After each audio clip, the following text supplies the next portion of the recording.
المد الشيعي أيها المسلمون والمؤمنون خطير على هذه الأمة عقديا سياسيا في كل أحوالها.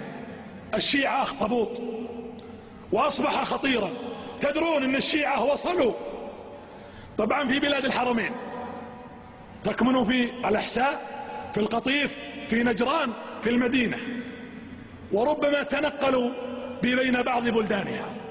موجودين في الخليج العربي كله، في الكويت، في البحرين، في الإمارات، في عمان، في قطر، موجودين في اليمن، موجودين حتى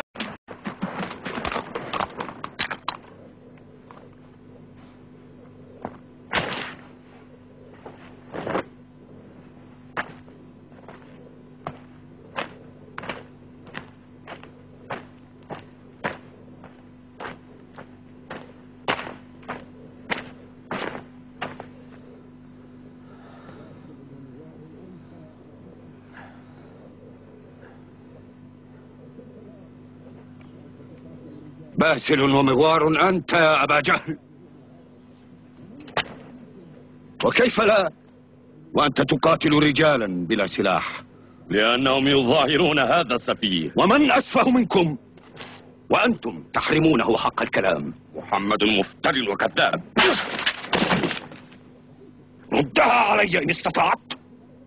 طبعا ليست لأهمية موقعها ولا لحجمها، لكن لأنها تمر على مضيق هرمز كما تعرفون، وهذا المضيق يدخل معه أكثر من نفط العالم كله، إن لم يكن 88% من نفط العالم يمر عن هذا المضيق.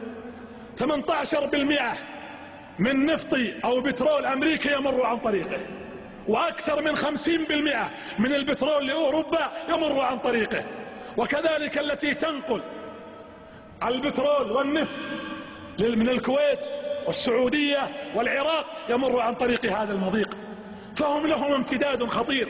ظننا انه شيعي جاي يفسد الدرس يعني، لكن بعد ما الناس قامت وكانت تبقى يعني الامر عظيم، قلت لهم يا الحمد لله جالي واحد بسرعه قال لي مريض نفسي بياخذ علاج صدمات يعني. نعم.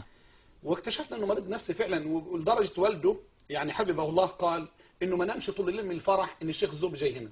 نعم. ولكن لان جلسات العلاج اللي هي الكهربيه مسكين ما كانش اخذ الجلسه. نعم. فجي عمل هيصه، لكن خرجوا يعني والناس طيبين جدا ما في. لكن انا باكد لك ان ما في شيعي في مصر او غيرها يجرؤ والا علق بين السماء والارض. نعم. لكن انا باكد لك ان ما في شيعي في مصر او غيرها يجرؤ والا علق بين السماء والارض. نعم. لكن انا باكد لك ان ما في شيعي في مصر او غيرها يجرؤ والا علق بين السماء والارض.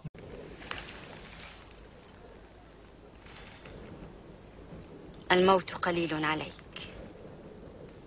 وحشي، مزق مزق، أريد كبده.